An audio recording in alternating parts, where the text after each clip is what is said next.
Alright guys, after 3 years, we're finally wrapping up the Remington 597 review.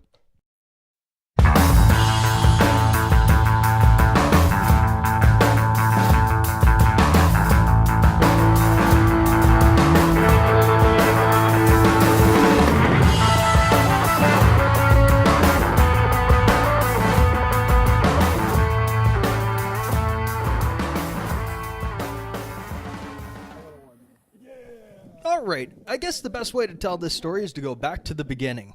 About 3 years ago, I decided I wanted a target/raccoon hunting rifle. And after doing some shopping around, I settled on the 597 because, well, frankly, it was on sale.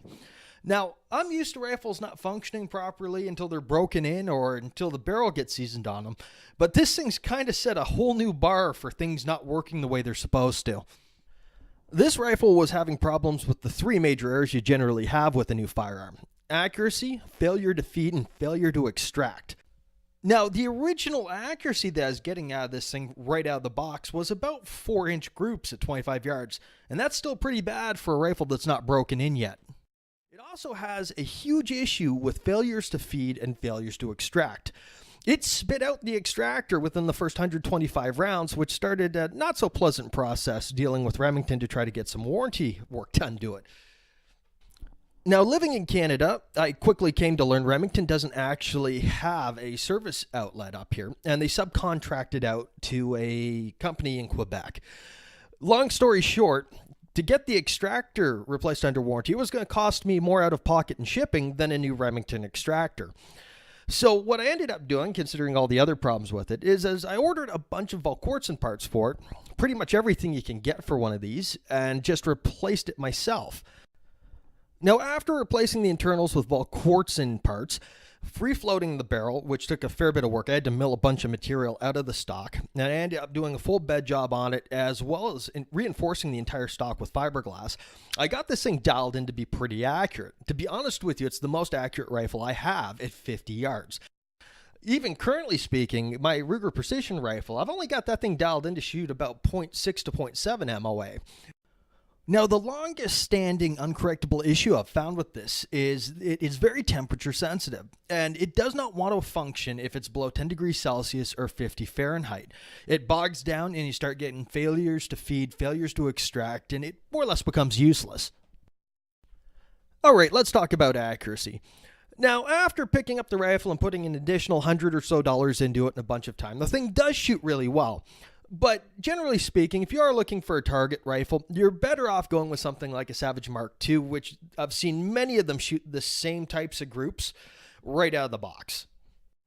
Now, today's accuracy testing was done off a bipod with no other support at 50 yards. And it was a pretty hot day. It was coming in at about 32 degrees Celsius or about 88 Fahrenheit. Now, I did only test one type of supersonic ammunition for this rifle because it's a target rifle that I'm generally shooting beyond 50 yards, and the transonic barrier for supersonic 22 long rifle ammunition is around the 50-yard mark, and that heeled bullet does some strange things when it goes through the sound barrier. But that being said, the CCI Mini-Mag had the best group of the day at 0.54 MOA. Now, if you're going to be stretching these out, you really do want to be looking at standard velocity ammunition, and the CCI Standard and the LE Action tied each other at 1.46 MOA. And I did shoot two groups with the CCI Standard because in some previous testing, around 20 degrees Celsius or 72 Fahrenheit, it did group closer to 1 MOA. The S&B Standard started opening up at 1.81 MOA, and the Imperial target was pretty horrible at 2.66 MOA. Alright, let's look at the specs on these guys. They're going to run you about $200 US or a touch over $300 Canadian. The polymer stocks on these, well, I don't even think these are polymer to be honest with you. They're incredibly flexible, and when I was milling it out, I didn't see any sort of reinforcing fibers, so let's just call it plastic. I never did come across any sort of wood offerings from Remington, although I do know there's a lot of aftermarket stuff available, especially Boyd's and guys like that can set you up if you're looking to get one of these in some real wood. The factory magazines for this are 10 rounders, and I recommend you stick with the factory 10 round style that comes with the rifle. Remington does have aftermarket plastic 30 rounders, but even after you spend a bunch of time trying to fit them, they still don't function at all. The rifle weighs in at about 5 3/4 pounds and has a total overall length of 36.5 inches. Now, I've added a bunch of weight to this one and stretched it out to give me a little bit more length of pull, but due to my calculations here, I would put it at about 14 inches of length of pull from the factory. The 597s come with a various assortment of different barrel lengths, but this one here is 16.5 inches with a 1 16 inch twist. It's a heavy contour with decent bluing on it. It should be noted too that the Target versions don't come with iron sights. The receiver's dovetailed from the factory, and they do send you a weaver base with it as well. The 597s come in various different models to cover everything from hunting, and they even have a tactical model out there for guys that want a 22 trainer. Although with the absolute failure of the 30-round magazines, I wouldn't really recommend going that route, especially at the price of the thing. These heavy-barreled versions are obviously set up for guys that are looking to do some target shooting or get out and get in on the Rimfire Precision Series events that are taking off across Canada and the US right now. I had this up at a CRPS event in Owen Sound last year, and even keeping it in the truck between stages, I couldn't keep enough heat into it to have a reliable rifle. And it turned out in the end I ended up missing 3 or 4 stages of the 10-stage event. So at the end of the day, would I recommend this? That's going to be a hard no. It's really a 50-50 chance from everybody I've talked to as to whether or not you're going to get one of these that functions properly.